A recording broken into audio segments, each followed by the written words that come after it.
Wow, takže čaute ľudia, dneska je 28.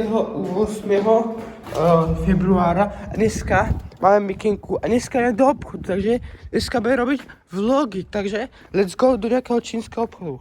To pri pizzerii, takže let's go. Rozbitý plot. OK, let's go. Budeme utekať.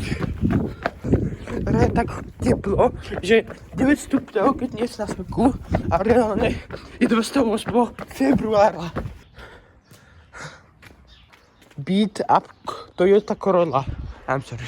No, tak to je v tých TikTok videách, že ja neviem, let's go.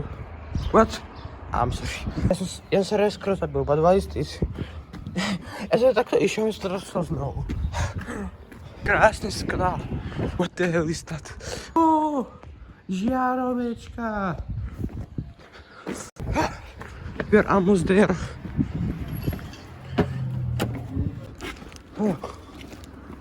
Takže poďme naspäť.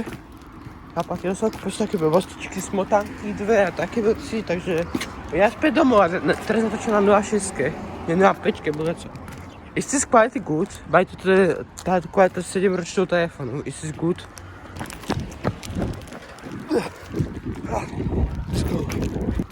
Musím to video zase editovať. Bylo som to zastavil, keď som bol v tej predajni, takže je veľmi dobré. Krásne skladá. Vidíte, na 0.5 to je dobré. A ti bude takom teplá februára.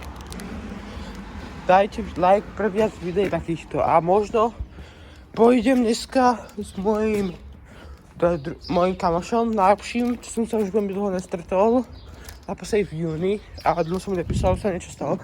Takže môžem dneska pôjdem s ním a pričím vlog ďalší, takže no, tak ja som sa skoro... No, to bol väčší jumpscare, aký ja, dobre. Ja sa tak ľudia vylakal, takže dôžime domov. Skoro som teraz zomrel a to ľudia všetko, takže dajte like pre viac takýchto videí a to je všetko. Gauk.